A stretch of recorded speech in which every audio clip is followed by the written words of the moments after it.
apa sih?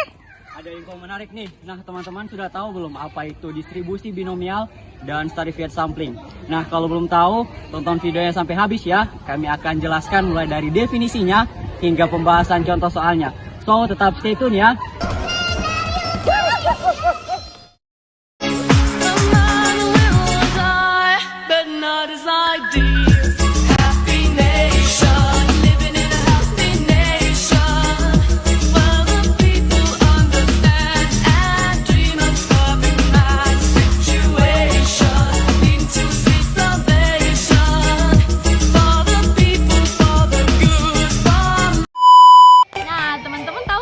Apa itu distribusi binomial? Jadi, distribusi binomial adalah distribusi probabilitas diskrit yang digunakan untuk menghitung jumlah keberhasilan dari sejumlah percobaan independen dengan dua hasil, yaitu gagal atau berhasil, di mana setiap percobaan memiliki probabilitas yang sama, yaitu P, pada setiap percobaan. Distribusi binomial juga memiliki beberapa syarat utama. Yang pertama, percobaan dilakukan sebanyak N kali. Yang kedua, hanya ada hasil yang saling komplement pada setiap percobaan, misal berhasil atau gagal. Yang ketiga, probabilitas pada setiap percobaan P sama pada setiap percobaan. Dan yang terakhir, pengambilan sampel pada distribusi binomial dengan cara pengembalian. Teman-teman tahu tidak, distribusi binomial juga memiliki karakteristik yang utama loh. Yang pertama itu adalah jumlah percobaan tetap. Dalam distribusi binomial, jumlah percobaan atau uji coba N harus tetap dan terbatas. Misalnya, dalam eksperimen melempar koin 10 kali, maka N sama dengan 10. Yang kedua, probabilitas sukses konstan. Probabilitas keberhasilan atau sukses untuk setiap percobaan harus tetap sama dan konstan atau tidak berubah untuk setiap percobaan. Misalnya, probabilitas mendapatkan sisi gambar dalam satu pelemparan koin adalah 0,5, maka probabilitas tetap sama untuk setiap lemparan. Adapun karakteristik lainnya yaitu percobaan independen. Setiap percobaan haruslah independen satu sama lain. Artinya, hasil satu percobaan tidak mempengaruhi hasil percobaan lainnya. Adapun contohnya yaitu setiap lemparan koin adalah independen dari lemparan sebelumnya. Yang terakhir adalah variabel acak diskrit atau biasa disebut dengan jumlah sukses. Variabel acak dalam distribusi binomial adalah jumlah sukses dalam keseluruhan percobaan. Jumlah sukses ini adalah bilangan bulat dan merupakan variabel acak diskrit karena ia hanya dapat mengambil nilai-nilai tertentu. Misalnya jumlah sisi kepala yang muncul dalam 10 kali lemparan. Nah, di sini saya akan membahas tentang rumus probabilitas binomial.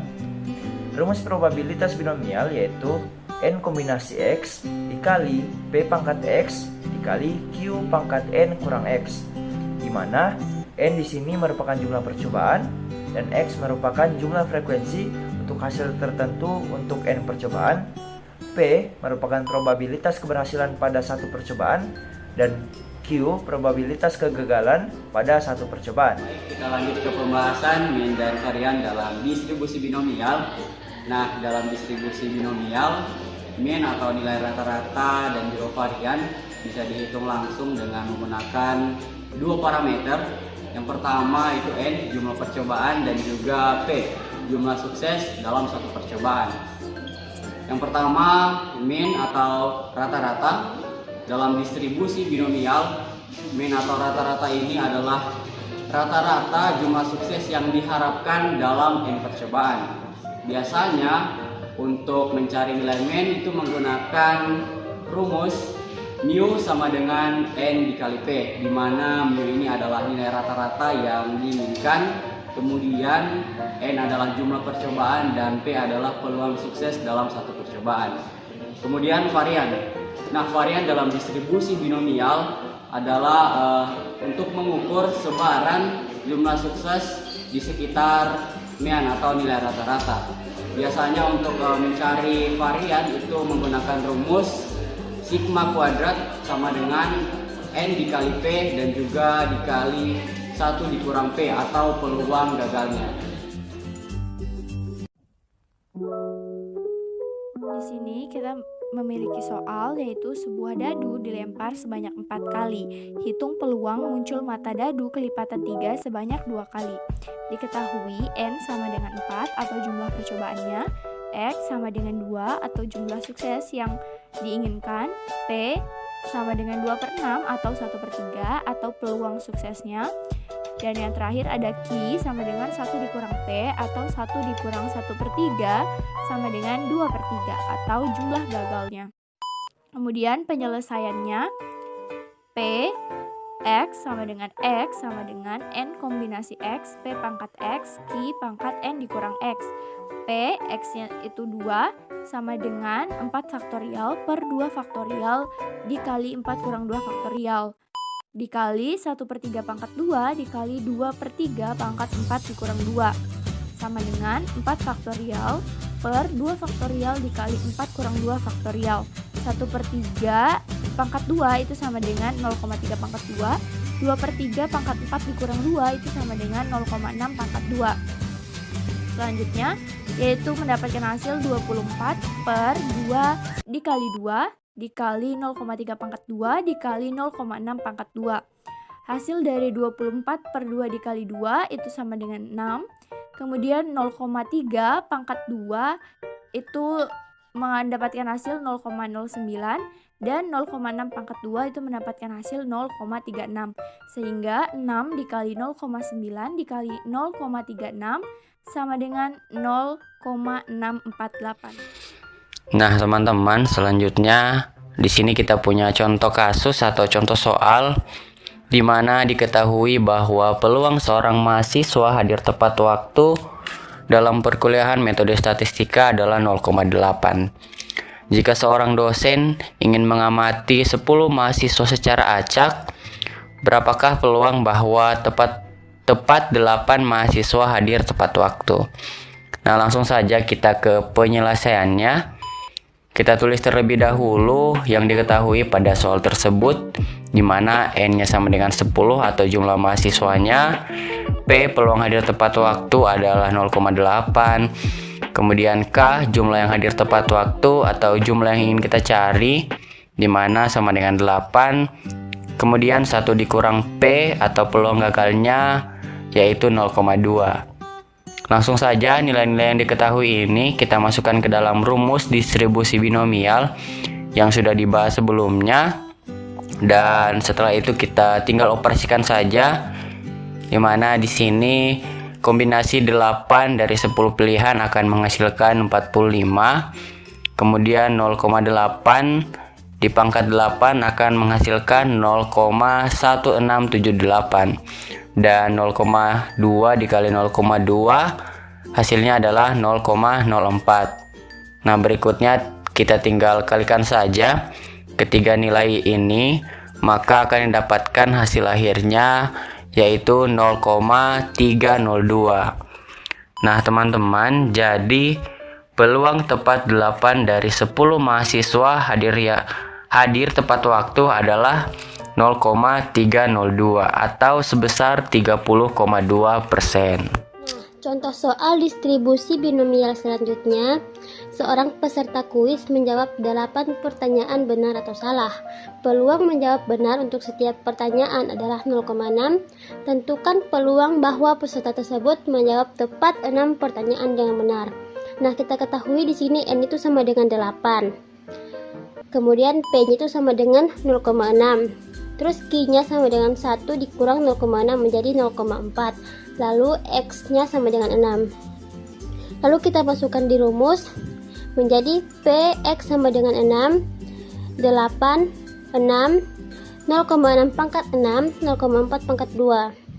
Nah, di sini 28-nya ini didapatkan dari 8 faktorial per 6 faktorial 8 kurang 6 faktorial. Jadi hasilnya itu 28. Terus 0,46656 hasil dari 0,6 pangkat 6 dan 0,16 dari hasil dari 0,4 pangkat 2. Lalu 0,46656 dikalikan dengan 0,16 menjadi 0,0074696. lalu dikalikan kembali dengan 28 menjadi 0,209018888 sehingga dibulatkan menjadi 0,209. Jadi, peluang peserta menjawab tepat 6 dari 8 soal dengan benar adalah sekitar 20,9%. Di sini kita memiliki soal, yaitu seorang siswa mengikuti ujian yang terdiri dari 10 soal pilihan ganda. Setiap soal memiliki 5 pilihan jawaban dan hanya 1 jawaban yang benar. Peluang siswa untuk menjawab setiap soal dengan benar adalah 0,3. Maka tentukan peluang bahwa siswa tersebut akan menjawab 5 soal dengan benar dari 10 soal. Di sini diketahui bahwa N sama dengan 10, P sama dengan 0,3, Q sama dengan 0,7, dan X sama dengan 5. Langsung saja kita masukkan ke dalam rumus di mana P dalam kurung 5 sama dengan kombinasi 10 dan 5 kali 0,3 pangkat 5 kali 0,7 pangkat 10 kurang 5. Didapatkan hasil dari kombinasi 10 dan 5 yaitu 252, kemudian dikalikan dengan nilai dari 0,3 pangkat 5 di mana hasilnya adalah 0,00243, kemudian dikalikan dengan hasil dari 0,7 pangkat 5 di mana hasilnya adalah 0,16807. Setelah kita mengalihkan ketiganya, maka didapatkan hasil yaitu 0,103. Jadi kesimpulannya, peluang siswa tersebut menjawab soal tepat 5 soal dari 10 soal dengan benar adalah sekitar 0,103 atau sama dengan 10,3%. Punya soal, sebuah pabrik lampu menyatakan bahwa 95% dari produknya lulus uji kualitas. Dari 20 lampu yang diambil secara acak, berapa peluang bahwa tepat 18 lampu lulus uji kualitas? Yang pertama diketahui N-nya sama dengan 20 yaitu jumlah percobaan, P-nya sama dengan 0,95 atau peluang sukses yaitu lulus uji, dan X-nya sama dengan 18 jumlah sukses yang diinginkan. Penyelesaian menggunakan rumus PX sama dengan K sama dengan N kombinasi K dikali P pangkat K dikali 1 kurang P pangkat N kurang K. Kita masukkan N-nya 20 dan K-nya 18, jadi 20 kombinasi 18 dikali P-nya 0,95 dipangkatkan K yaitu 18 dikali 1 kurang P. 1 kurang 0,95 yaitu 0,05 dipangkatkan 2 karena 20 kurangi 18 sama dengan 2. Yang selanjutnya 20 kombinasi 18 itu hasilnya 190, 0,95 pangkat 18 hasilnya 0,377 dan 0,05 dipangkatkan 2 yaitu 0,0025. Setelah itu 190 dikali 0,377 dikali 0,0025 dan hasilnya 0,1789. Di sini saya akan menjelaskan soal tentang distribusi binomial. Sebuah perusahaan teknologi melakukan uji kualitas pada produk baru mereka, yaitu sebuah sensor suhu digital. Berdasarkan data historis, 5% dari sensor yang diproduksi mengalami kerusakan. Dari satu batch produksi, perusahaan mengambil 20 sensor secara acak untuk diuji. Berapa probabilitas bahwa paling banyak 2 sensor dari sampel tersebut rusak? Nah, yang diketahui dari soal ini yaitu banyaknya percobaan atau N, yaitu 20, probabilitas rusak, yaitu P sama dengan 0,05, probabilitas tidak rusak, yaitu Q, atau 1 kurang P sama dengan 0,95, distribusi X binomial, yaitu N sama dengan 20 dan P sama dengan 0,05, dan yang ingin ditanyakan yaitu P, X, kurang dari 2 atau sama dengan 2. Untuk menyelesaikannya, kita menggunakan rumus distribusi binomial, yaitu yang pertama kita harus hitung terlebih dahulu P, X sama dengan 0. Maka 20 kombinasi 0 dikali 0,05 pangkat 0 dikali 1 kurang 0,05 pangkat 20 dikurang 0 dan akan menghasilkan nilai tersebut. Kemudian yang berikutnya kita hitung juga P, X sama dengan 1. Jadi 20 kombinasi 1 dikali 0,05 pangkat 1 dikali 1 kurang 0,05 pangkat 20 kurang 1 akan menghasilkan nilai seperti berikut. Lalu yang ketiga, kita menghitung P X sama dengan 2.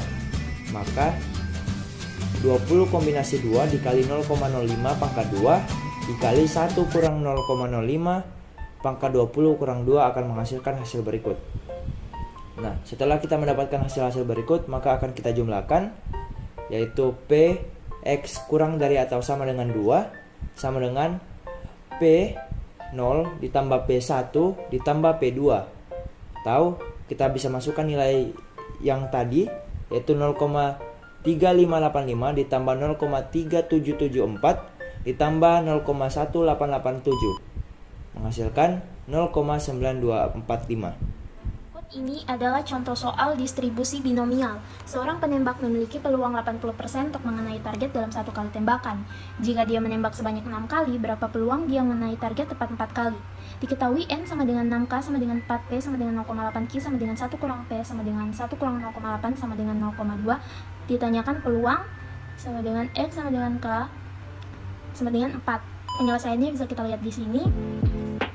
P dalam kurung X sama dengan K sama dengan dalam kurung N di bawahnya K kali P pangkat K kali 1 kurang P pangkat N kurang K dalam kurung 6 di bawahnya 4 sama dengan 6 faktorial per 4 faktorial dalam kurung 6 kurang 4 faktorial sama dengan 6 kali 5 kali 4 faktorial per 4 faktorial 2 faktorial sama dengan 30 per 2 sama dengan 15. Peluang X sama dengan 4 dengan 15 kali 0,8 pangkat 4 kali 0,2 pangkat 2 sama dengan 15 kali 0,4 1096 kali 0,04 sama dengan 15 kali 0,016384 sama dengan 0,24576.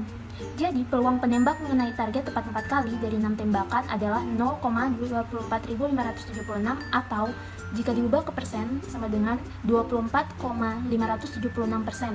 Terus kita masuk pada soal yang pertama tentang distribusi binomial. Seorang petani lebah memiliki 15 sarang lebah. Berdasarkan pengalamannya, ada peluang 0,3 bahwa satu sarang akan mengalami gangguan hama selama musim panen. Hitunglah probabilitas bahwa tepat 5 dari 15 sarang akan terganggu oleh hama. Penyelesaiannya yang pertama kita menggunakan rumus distribusi binomial, yaitu Px sama dengan N kombinasi X kali P pangkat X kali Q pangkat N kurang X. Diketahui yang pertama itu N sama dengan jumlah total sarang lebah sama dengan 15, terus X itu sama jumlah sarang yang akan terganggu yaitu 5, terus P adalah peluang satu sarang terganggu yaitu 0,3, terus Q, minta maaf saya lupa masukkan itu ke dalam diketahuinya, yaitu adalah peluang tidak terganggu yaitu 0,7. Terus langkah yang pertama itu hitung kombinasi 5 cara menghitung faktorialnya. Yang pertama itu 15 faktorial per 5 faktorial kali 15 kurang 5 faktorial. Terus kita hitung dulu pembilangnya, yaitu 15 faktorial adalah 360.360. Terus kita hitung penyebutnya, yaitu 5 faktorial hasilnya 120. Maka 360.360 dibagi dengan 120 hasilnya 3003. Terus langkah kedua kita hitung P pangkat X-nya, yaitu 0,3 pangkat 5. Hasilnya 0,00243. Terus langkah ketiga hitung Q pangkat N kurang X-nya, yaitu 0,7 pangkat 10. Hasilnya adalah 0,02825. Terus kita masukkan ke dalam rumus, yaitu 3003 dikali dengan 0,00243 dikali dengan 0,02825. Terus kita mendapatkan hasilnya 0,2062. Jadi probabilitas bahwa tepat 5 dari 15 sarang lebah terganggu oleh hama adalah sekitar 0,206 atau 20,6%. Perkenalkan, nama saya Muhammad Ansar Pamasani. Di sini saya akan memberikan contoh soal tentang distribusi binomali. Jadi soal yang akan saya ambil adalah dalam sebuah tes seleksi peluang seorang peserta lolos adalah 40% dari 20 peserta. Berapa peluang tepat 5 orang yang lolos? Yang diketahui di sini adalah N sama dengan 20, X sama dengan 5, P sama dengan 0,4 dan Q sama dengan 1 kurang P sama dengan 0,6. Yang dimana kita menggunakan rumus distribusi binomali dan kita akan memasukkan angka-angkanya seperti di gambar ini. Lalu kita akan menjumlahkannya dan mendapatkan hasil P buka kurung X sama dengan 5 tutup kurung, hasilnya adalah 0,0746. Jadi peluang tepat 5 dari 20 peserta lolos seleksi adalah sekitar 0,0746. Contoh soal yang pertama adalah distribusi binomial. Soalnya, dalam uji coba pengobatan kanker baru diketahui bahwa 60% pasien menerima pengobatan menunjukkan tanda-tanda kesembuhan setelah 6 bulan. Jika 12 pasien dipilih secara acak dan menerima pengobatan yang sama, berapa probabilitas bahwa 8 pasien sembuh? Jawab yang pertama adalah diketahui N-nya sama dengan 12 atau jumlah pasiennya. Yang kedua adalah K-nya sama dengan 8 atau probabilitas pasien sembuh. Yang ketiga adalah P sama dengan 0,6 atau peluang keberhasilannya yaitu 60%. Yang keempat adalah 1 kurang P sama dengan 1 kurang 0,6 sama dengan 0,8 atau peluang kegagalannya. Nah, ditanyakannya berapa probabilitas bahwa 8 pasien sembuh. Penyelesaian. Nah, rumus dari distribusi binomial adalah PX sama dengan K sama dengan N kombinasi K dikali P pangkat K dikali 1 kurang P pangkat N kurang K. Setelah itu kita masukkanlah nilainya ke dalam rumus. Kita punya nilai N adalah 12 dan nilai K-nya adalah 8, maka 12 kombinasi 8 dikali dengan P pangkat K, nilainya P adalah 0,6 dan K adalah 8, maka 0,6 pangkat 8 dikali dengan 1 kurang P, nilainya adalah 0,4 dipangkat dengan N kurang K atau 12 kurang 8. Setelah itu 12 kombinasi 8 didapatkan hasil dengan 495 dikali dengan 0,6 pangkat 8, hasilnya adalah 0,0168 dikali dengan 0,4 pangkat 12 kurang 8 atau 0,4 pangkat 4, itu nilainya adalah 0,0256. Setelah itu kita kalikan saja keseluruhan dan didapatkan hasil dari 0,213 sehingga diperoleh peluang bahwa 8 dari 12 pasien akan sembuh setelah menjalani pengobatan adalah sekitar 21,3%. Sebuah koin dilempar 4 kali, peluang munculnya gambar pada setiap lembaran adalah 0,5. Berapakah probabilitas munculnya gambar tepat 2 kali? Yang dimana diketahui N-nya sama dengan 4, K-nya sama dengan 2, P-nya sama dengan 0,5. Dan dimana rumus probabilitasnya P dalam kurung X sama dengan K sama dengan N kombinasi K kali P pangkat K kali 1 kurang P pangkat N kurang K, yang dimana kita mensubstitusikan nilai tersebut memakai rumus N kombinasi K sama dengan N faktorial per K faktorial dalam kurung N kurang K faktorial. Langsung saja kita mensubstitusikan, masukkan nilai 4 kombinasi 2 sama dengan faktorial 4 per faktorial 2 dalam kurung 4 kurang 2 faktorial sama dengan 24 per 2 kali 2 sama dengan 6. Langsung kita memasukkan rumus PX sama dengan 2 sama dengan 6 kali 0,5 pangkat 2 kali 0,5 pangkat 4 kurang 2 sama dengan 6 kali 0,25 kali 0,25 sama dengan 6 kali 0,625 sama dengan 0,75. Jadi nilai probabilitas munculnya gambar tepat 2 kali adalah 0,75 atau 37,5%. Baik, selanjutnya kita masuk ke contoh kasus ketiga, yaitu dalam sebuah tes pilihan ganda yang terdiri dari 10 soal. Setiap soal memiliki 4 pilihan jawaban dengan hanya 1 jawaban yang benar. Seorang siswa menjawab semua soal dengan menebak secara acak berapa peluang siswa tersebut menjawab tepat 3 soal dengan benar. Adapun penyelesaiannya, yaitu pertama-tama kita mencari tahu apa saja yang diketahui pada kasus tersebut, seperti N sama dengan 10, P sama dengan 0,25, K sama dengan 3, dan 1 kurang P yaitu 0,75. Maka penyelesaiannya yaitu pertama-tama kita gunakan rumus distribusi binomial, yaitu Px sama dengan K, N, K kali P pangkat K kali 1 kurang P pangkat N kurang K.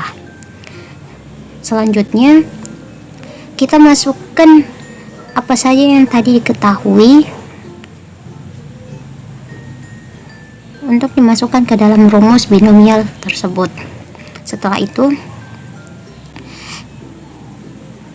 kita menghitung kombinasi dari 10 dengan 3 dan 0,25 pangkat 3 dan 0,75 pangkat 7. Setelah kita mendapatkan hasil kombinasi dan hasil perkalian tersebut, langsung saja kita kalikan semua komponen sehingga hasilkan 0,2502. Jadi peluangnya adalah sekitar 0,2502 atau 25,02%. Baik, selanjutnya adalah stratified sampling. Stratified sampling adalah metode pengambilan sampel dengan membagi populasi menjadi beberapa subkelompok yang disebut dengan strata. Setiap strata terdiri dari anggota kelompok yang memiliki karakteristik homogen atau serupa. Setelah itu, sampel diambil dari setiap strata, biasanya secara acak atau proporsional berdasarkan ukuran strata terhadap populasi. Prinsip dasar stratified sampling yang pertama adalah pembagian populasi menjadi beberapa strata. Nah, populasi dibagi menjadi beberapa kelompok yang memiliki variabel pembeda yang relevan. Yang kedua adalah homogenitas dalam strata. Maksudnya adalah setiap strata harus homogen, di mana anggota dalam strata tersebut memiliki karakteristik yang serupa. Yang ketiga adalah pengambilan sampel secara acak. Setelah populasi dibagi menjadi strata, sampel diambil secara acak dari setiap strata untuk memastikan setiap kelompok terwakili dalam sampel. Yang keempat, proporsi yang sesuai. Ukuran sampel dari setiap strata dapat proporsional ataupun tidak proporsional. Yang kelima adalah penggabungan sampel. Setelah pengambilan sampel dari setiap strata, kemudian sampel akan disatukan untuk dianalisis secara keseluruhan. Saya Zita Nafriza dengan NIM 5012446. Di sini saya akan menjelaskan langkah-langkah dalam stratified sampling atau identifikasi strata yang relevan, menentukan ukuran sampel total, menentukan alokasi sampel ke setiap strata, proporsional dan tidak proporsional. Yang pertama, identifikasi strata yang relevan bagi populasi menjadi beberapa strata atau lapisan yang homogen di dalamnya namun heterogen antar strata. Yang kedua, menentukan ukuran sampel total. Tentukan berapa banyak total sampel yang akan diambil dari seluruh populasi. Misalnya, dari populasi 10.000 orang akan diambil 1.000 sampel. Yang ketiga, menentukan alokasi sampel ke setiap strata ini bisa dilakukan dengan 2 pendekatan. Yang pertama, proporsional. Contohnya, jika strata A memiliki 30% dari populasi, maka 30% dari total sampel diambil dari strata A. Yang kedua, tidak proporsional, yang dimana jumlah sampel dari setiap strata tidak mengikuti proporsi ukuran strata. Kemudian, Langkah yang keempat, yaitu pilih sampel secara acak dari masing-masing strata. Setelah menentukan jumlah sampel untuk masing-masing strata, lakukan random sampling dalam tiap strata. Baik, selanjutnya adalah kelebihan dari stratified random sampling. Yang pertama adalah meningkatkan akurasi estimasi. Hal ini dikarenakan tiap strata memiliki karakteristik yang seragam. Yang kedua adalah representatif lebih baik. Hal ini dikarenakan tiap-tiap kelompok penting dalam populasi dipastikan terwakili dalam sampel yang kita ambil. Yang ketiga adalah efisien secara statistik. Hal ini dikarenakan tingkat variasi yang lebih rendah pada tiap strata memungkinkan jumlah yang digunakan atau jumlah yang dibutuhkan untuk tingkat kepercayaan tertentu itu lebih sedikit. Yang keempat adalah analisis subkelompok lebih mudah. Hal ini dikarenakan data sudah terbagi berdasarkan strata. Yang kelima yaitu cocok untuk populasi heterogen. Hal ini dikarenakan apabila dalam populasi memiliki variasi yang sangat beragam, maka stratified random sampling ini memungkinkan untuk membagi kelompok berdasarkan variasinya. Hal ini memungkinkan kita untuk mendapatkan hasil yang lebih informatif. Adapun kekurangan stratified sampling, yang pertama memerlukan informasi awal yang rinci. Karena untuk menerapkan stratified sampling, kita harus mengetahui karakteristik populasi terlebih dahulu untuk membaginya ke dalam strata yang relevan, misalnya usia, jenis kelamin, dan pendapatan. Yang kedua, proses pembagian strata bisa subjektif. Jika strata tidak dibagi dengan tepat, hasil sampel bisa bias atau tidak representatif. Yang ketiga, lebih kompleks dibandingkan random sampling sederhana. Dibutuhkan lebih banyak perencanaan dan perhitungan baik dalam tahap pembagian strata maupun saat pengambilan sampel dari tiap strata. Yang keempat, tidak efisien jika populasi homogen. Jika populasi sebenarnya cukup seragam, stratified sampling tidak memberikan keuntungan signifikan dibandingkan simple random sampling, malah hanya menambah kerumitan. Yang kelima, kesalahan dalam penentuan ukuran sampel setiap strata. Jika ukuran sampel dalam tiap strata tidak proporsional atau tidak disesuaikan dengan ukuran strata, hasilnya bisa menyesatkan. Kapan stratified sampling menjadi pilihan yang tepat? Yang pertama adalah saat populasi heterogen dengan subkelompok yang jelas.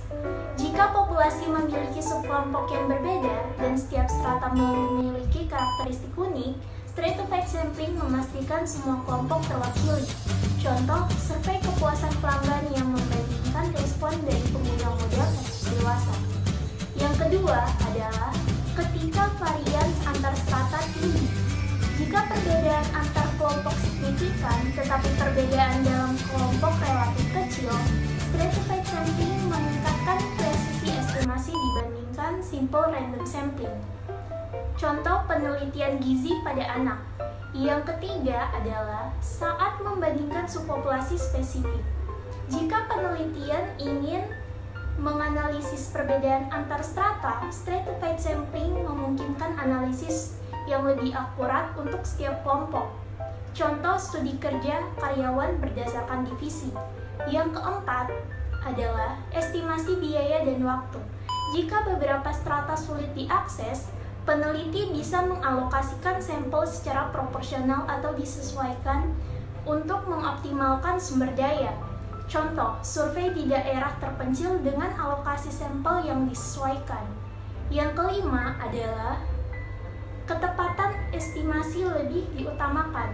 Stratified sampling mengurangi sampling error karena memastikan semua strata terwakili, sehingga hasil lebih akurat dibandingkan metode acak sederhana, terutama jika strata tidak seimbang, cocok untuk survei nasional yang membutuhkan presisi tinggi. Nah, teman-teman semua, kita lanjut ke pembahasan contoh soalnya. Dimana di sini kita punya contoh kasus yang intinya dari kasus ini adalah kita itu pengen ambil 300 mahasiswa dari total 2000 populasi untuk dijadikan penelitian dengan menggunakan teknik stratified sampling.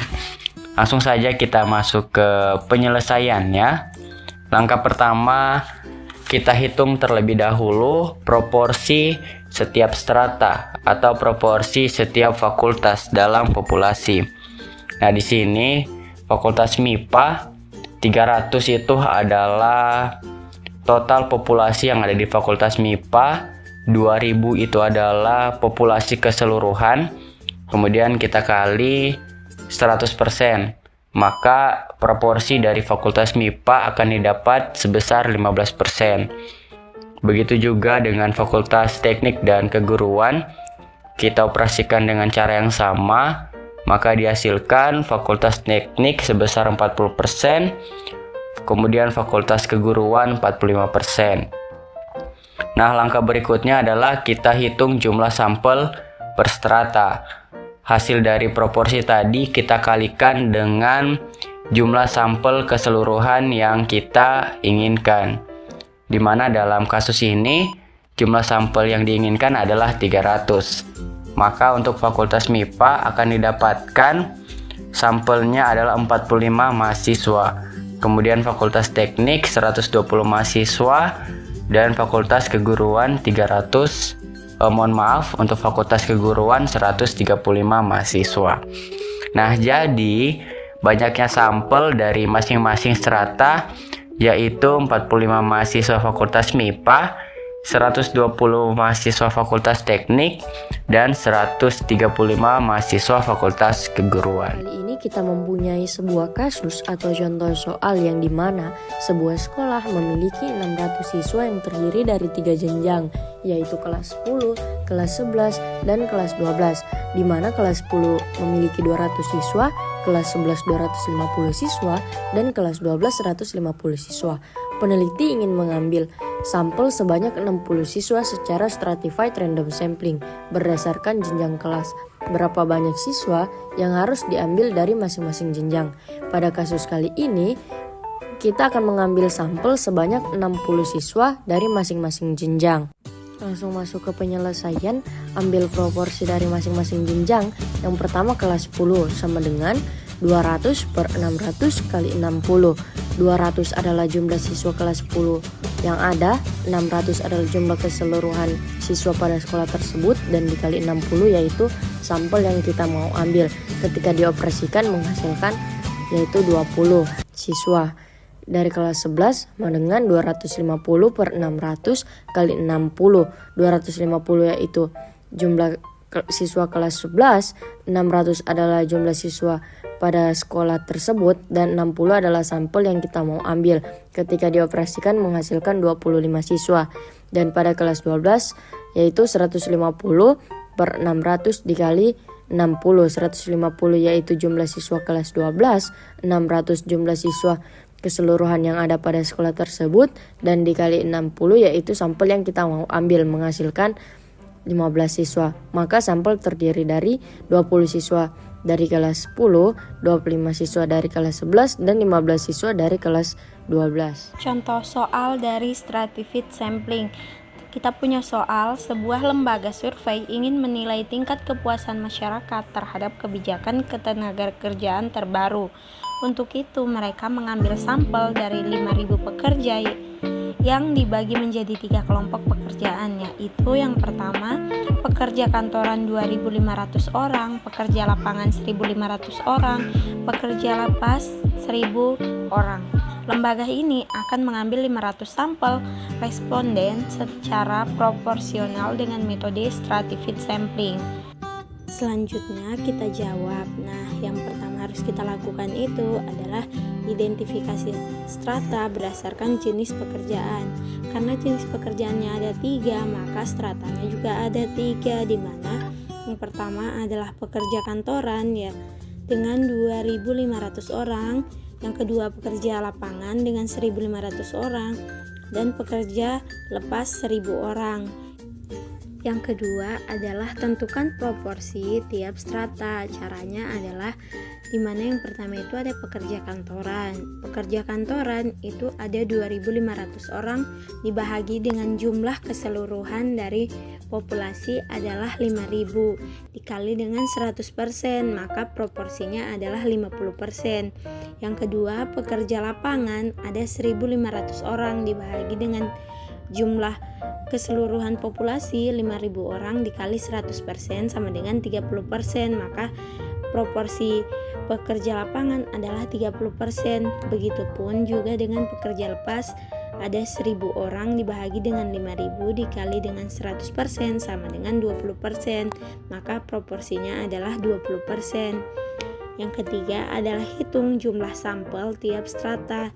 Yang pertama pekerja kantoran, itu kan pekerja kantoran 50% dikali dengan 500 sama dengan 250.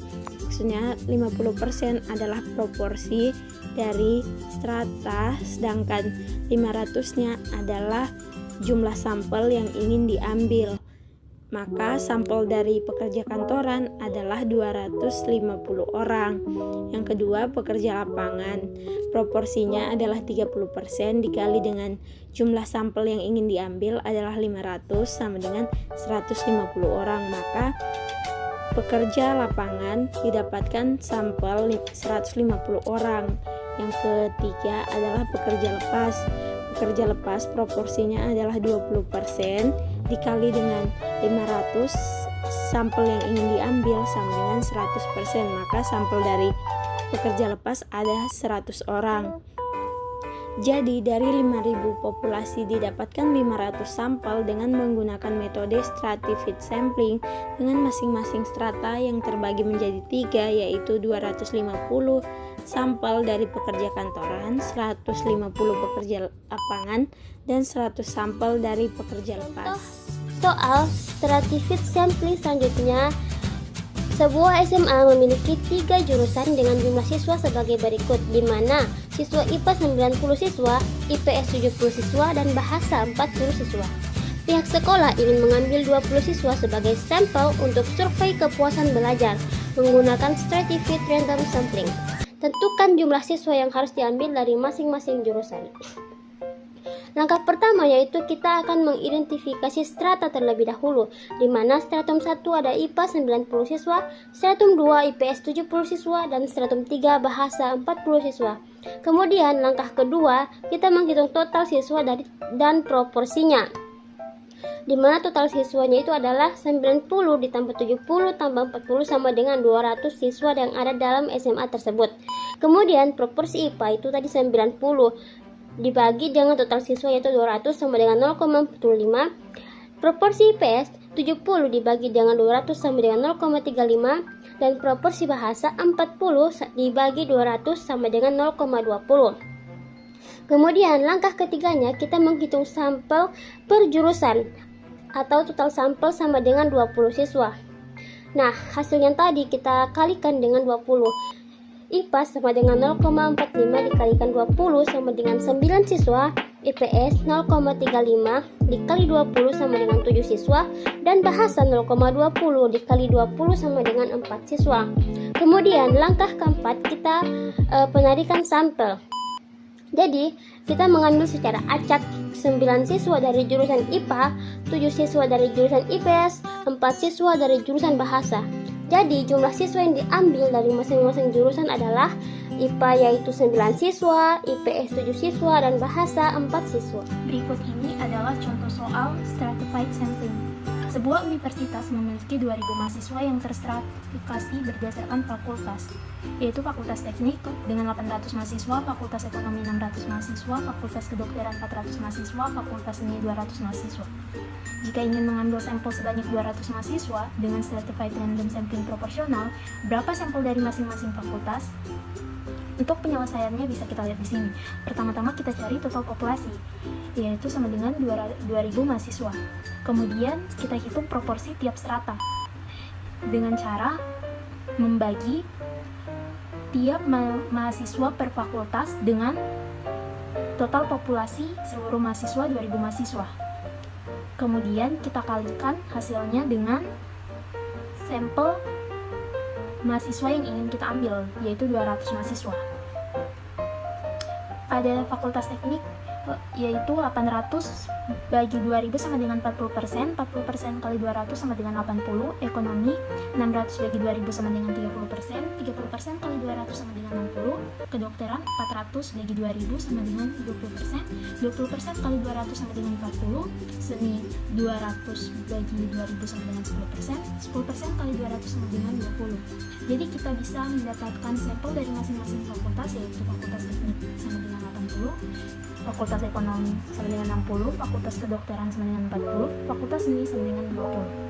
Kita memiliki soal yaitu sebuah sekolah memiliki 600 siswa yang terbagi dalam 3 kelas.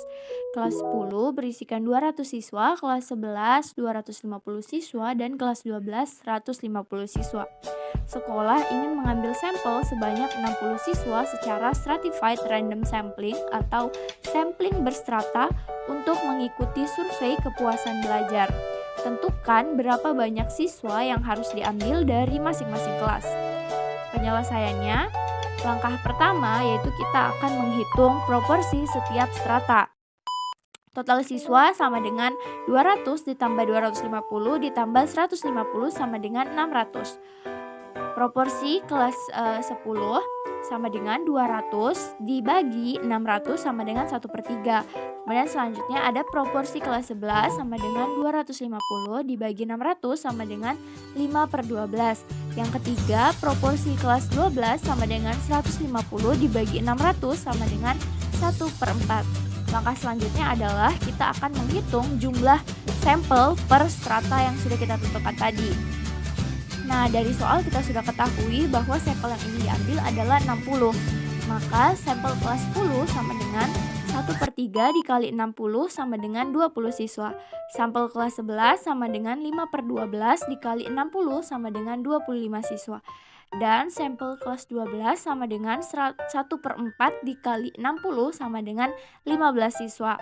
Nah, dari langkah kedua tadi, kita sudah dapat melakukan penarikan sampel sehingga diperoleh 20 siswa dari kelas 10, 25 siswa dari kelas 11, dan 15 siswa dari kelas 12, sehingga diperolehlah 60 sampel siswa. Ini adalah contoh soal stratified sampling.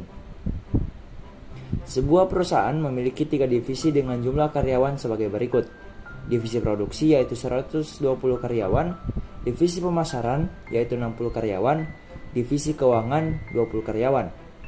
Manajer HR ingin mengambil sampel sebanyak 40 karyawan untuk mengikuti pelatihan. Gunakan stratified random sampling secara proporsional untuk menentukan beberapa orang yang harus diambil dari setiap divisi.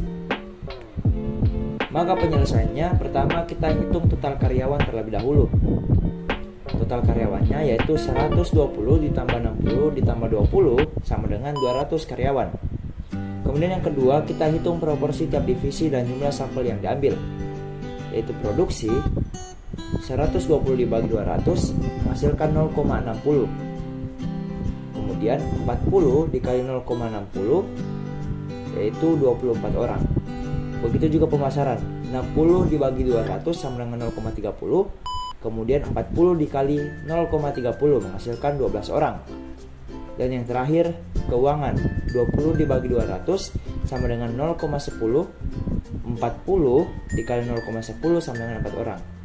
Jadi, dari perhitungan tadi, kita bisa menyimpulkan untuk pelatihan perusahaan harus mengambil sampel 24 orang dari divisi produksi, 12 orang dari divisi pemasaran, dan 4 orang dari divisi keuangan.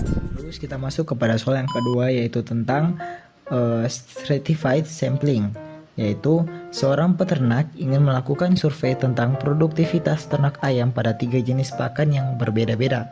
Peternak memiliki 3 kelompok ayam dengan jumlah masing-masing. Kelompok pakan A yaitu 200 ayam, terus kelompok pakan B adalah 150 ayam, terus kelompok pakan C adalah 50 ayam. Total populasi ayam adalah 400 ayam. Terus, peternak ingin memilih 30 ayam secara acak untuk diteliti. Ia memutuskan menggunakan stratified sampling untuk memastikan setiap jenis pakan terwakili secara proporsional. Ditanya, berapa jumlah ayam yang harus dipilih dari setiap kelompok pakan? Penyelesaiannya yaitu yang pertama, kita hitung proporsi dari masing-masing kelompok. Pertama, kelompok pakan A, jumlah ayamnya itu 200. Terus kita bahagi dengan populasi seluruh ayam, yaitu 200 per 400 sama dengan 0,5. Terus sama kita buat dengan kelompok B, yaitu 150 ayam dibagi dengan semua populasi ayam, yaitu 0,375. Terus kelompok pakan C, yaitu jumlah ayamnya 50 dibagi dengan populasi ayam 400 sama dengan 0,125. Terus langkah kedua, kita hitung jumlah sampel dari setiap masing-masing kelompok. Jumlah sampel ayam adalah 30 ayam. Terus kita kalikan masing-masing proporsi dengan 30. Terus kelompok pakan A 0,5 dikali 30 sama dengan 15 ayam.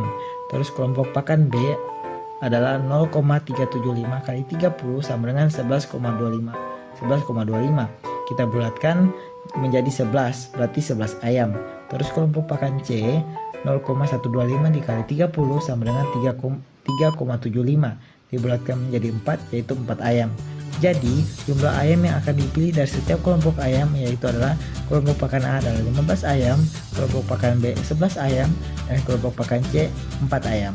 Di sini kita memiliki soal di mana sebuah sekolah menengah pertama terbagi atas 3 kelas dengan jumlah siswa masing-masing kelas, yaitu kelas 7 100 siswa, kelas 8 80 siswa, kelas 9 120 siswa. Untuk melakukan survei minat membaca siswa, pihak sekolah ingin mengambil sampel sebanyak 30 orang siswa dengan metode stratified random sampling. Untuk menyelesaikan persoalan di atas, maka langkah pertama yang kita harus lakukan adalah membagi ke dalam strata. Kita dapat membaginya berdasarkan kelas, yaitu kelas 7, kelas 8, dan kelas 9. Selanjutnya, langkah kedua yaitu hitung proporsi setiap strata. Pertama-tama, kita menghitung total siswa dari masing-masing kelas dengan hasil 300 siswa. Kemudian, proporsi tiap kelas yaitu kita membagi jumlah kelas dengan total siswa dari seluruh kelas. Di sini bisa kita lihat bahwa jumlah tiap masing-masing kelas dibahagi dengan total dari seluruh siswa dari tiap kelas tersebut. Pada kelas 7 mendapatkan hasil 0,33, pada kelas 8 mendapatkan hasil 0,27, dan pada kelas 9 mendapatkan hasil 0,4. Langkah ketiga yaitu hitung jumlah sampel per strata. Dengan total sampel yang akan diambil yaitu sebanyak 30 siswa. Yang kita lakukan selanjutnya adalah mengalihkan hasil pembagi sebelumnya dengan 30, di mana pada kelas 7 menghasilkan 10 siswa dan pada kelas 8 menghasilkan 8 siswa, serta pada kelas 9 yaitu 12 siswa. Langkah terakhir yaitu penarikan sampel, di mana kita dapat mengambil acak 10 siswa dari kelas 7, 8 siswa dari kelas 8, 12 siswa dari kelas 9. Jadi kesimpulannya adalah jumlah siswa yang diambil dari masing-masing kelas yaitu pertama kelas 7 adalah 10 orang siswa, kelas 8 orang siswa, dan kelas 9 yaitu 12 orang siswa. Diberikan soal yang dimana sebuah perusahaan ingin mengetahui tingkat kepuasan karyawan terhadap program pelatihan yang baru saja dilakukan. Perusahaan tersebut memiliki 300 karyawan yang terbagi menjadi 3 divisi. Divisi A 120 karyawan, divisi B 100 karyawan, divisi C 80 karyawan. Perusahaan ingin mengambil sampel sebanyak 60 karyawan menggunakan metode stratified sampling berdasarkan divisi. Berapa banyak sampel yang harus diambil dari masing-masing divisi? Yang diketahui N besarnya atau total populasi sama dengan 300, N kecil atau total sampel yang diambil sama dengan 60, divisi A sama dengan 120, divisi B 100, divisi C 80, yang dimana rumus yang diambil setiap divisi N kecil I sama dengan N besar I per N besar kali N kecil. Baik, langsung saja, yang dimana menghitung sampel untuk masing-masing divisi. Divisi A N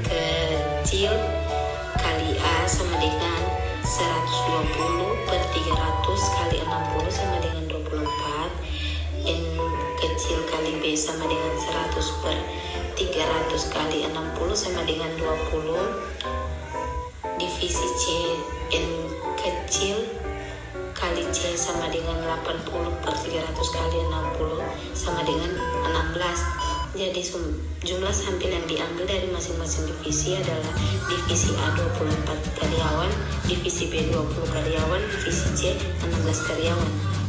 Selanjutnya kita masuk ke kasus keempat, yaitu sebuah sekolah memiliki 3 tingkat kelas, yaitu kelas 7, 8, dan 9 dengan jumlah siswa yang berbeda-beda. Sekolah ingin mengetahui minat siswa terhadap kegiatan ekstrakurikuler. Untuk itu, dilakukan survei dengan metode stratified sampling secara proporsional agar setiap kelas terwakili dengan adil. Berikut adalah jumlah siswa di setiap kelas, yaitu untuk kelas 7 sebanyak 60 siswa, kelas 8 90 siswa, dan untuk kelas 9 yaitu 150 siswa. Adapun yang ditanyakan pada kasus di atas yaitu tentukan jumlah total populasi siswa, hitung jumlah siswa yang harus diambil dari setiap kelas secara proporsional, dan jelaskan alasan mengapa stratified sampling cocok digunakan dalam survei. Adapun jawaban dari yang ditanyakan yaitu pertama-tama kita tentukan jumlah total populasi siswa, yaitu dengan menjumlahkan jumlah kelas dari kelas 7, 8, dan 9 sehingga menghasilkan 300. Yang kedua yaitu hitung jumlah sampel dari setiap kelas, yaitu untuk kelas 7 itu 60 itu dari jumlah siswa kelas 7 dibagi 300 yaitu total populasi siswa, dan dikali 30 yaitu jumlah sampel yang diambil sama dengan 6. Dan kelas 8 yaitu 90 bahagi 300 kali 30 sama dengan 9. Dan untuk kelas 9 yaitu 150 bahagi 300 dikali 30 sama dengan 15. Jadi jumlah siswa yang diambil sebagai sampel dari setiap kelas secara proporsional adalah 6 siswa dari kelas 7, 9 siswa dari kelas 8, dan 15 siswa dari kelas 9. Dengan demikian, total sampel yang diambil tetap 30 siswa dan seluruh kelas terwakili secara proporsional sesuai jumlah siswanya masing-masing. Dan yang ketiga yaitu jelaskan alasan mengapa stratified sampling cocok digunakan dalam survei. Alasannya digunakan yaitu dalam kasus ini karena memastikan bahwa semua kelompok dalam populasi mendapatkan kesempatan yang adil untuk masuk dalam sampel. Jika tidak menggunakan metode ini, dikhawatirkan salah satu bisa saja tidak terwakili atau terlalu sedikit terwakili dalam hasil survei. Yaitu stratified sampling. Sebuah perusahaan memiliki 125 karyawan yang terbagi dalam 3 divisi, marketing, produksi, penjualan, di mana marketing ada 15 orang, produksi 75 orang, perusahaan dan penjualan 35 orang. Perusahaan ingin mengambil sampel sebanyak 95 orang secara proporsional berdasarkan divisi. Tentukan jumlah sampel yang diambil dari masing-masing divisi. Kita akan menggunakan rumus alokasi proporsional, di mana NI jumlah anggota strata I, N adalah total populasi, dan N kecil total sampel,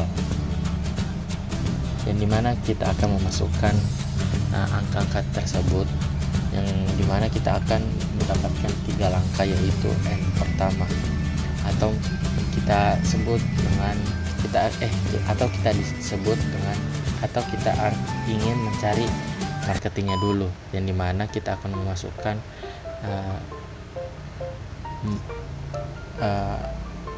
apa yang diketahui di soal tersebut, dan begitu pun berikutnya. Oke. Jadi jumlah totalnya sama dengan 11 plus 57 plus 27 sama dengan 95. Jadi sampel yang diambil secara profesional adalah marketing 11 orang, produksi 57 orang, dan penjualan 27 orang. Dan sekian dari saya. Terima kasih. Dadah!